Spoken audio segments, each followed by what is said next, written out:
ਤੇ ਦਸਤੀ ਇੱਥੇ ਆ ਜਾਣਾ।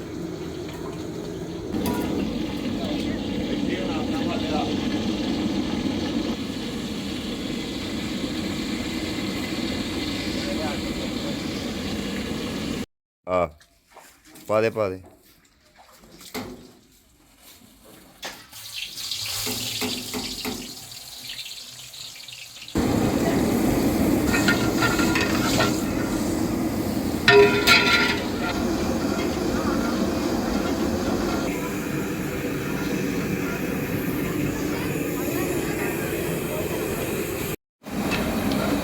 बोले करी गड्ढा प्याज बार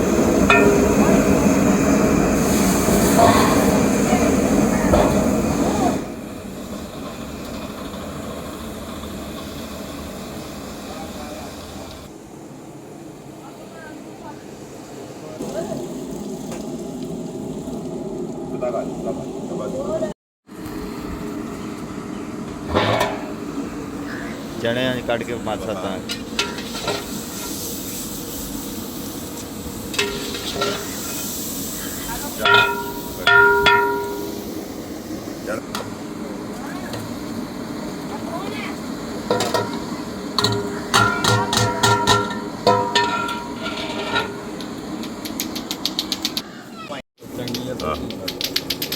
ਅੱਧ ਕਪਾਹ ਹੋਣੀ ਹੈ ਬੜੀ ਨਹੀਂ ਇਹ ਰਹਿੰਦੀ ਹੈ। ਹੁਣ ਮੈਂ ਉਂਗਲੀ ਨਾਲ ਲੋਕੀ ਅੰਨੇ ਨੇ ਪਤਾ ਸਰ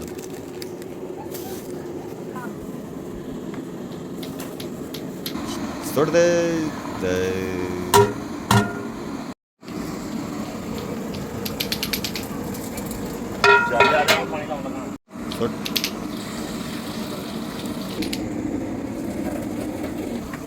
ਚੱਲ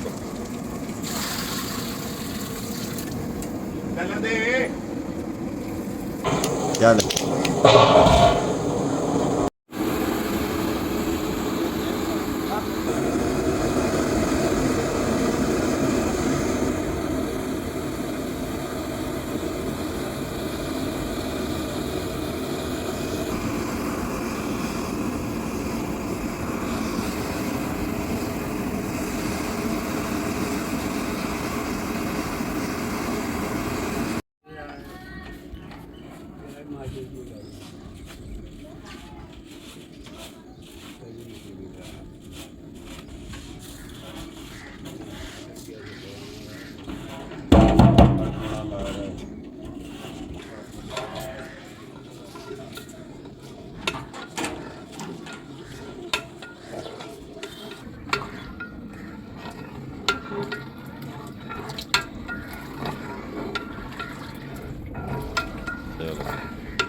ਲਾ ਰੱਖ ਦੇ ਭਰਾ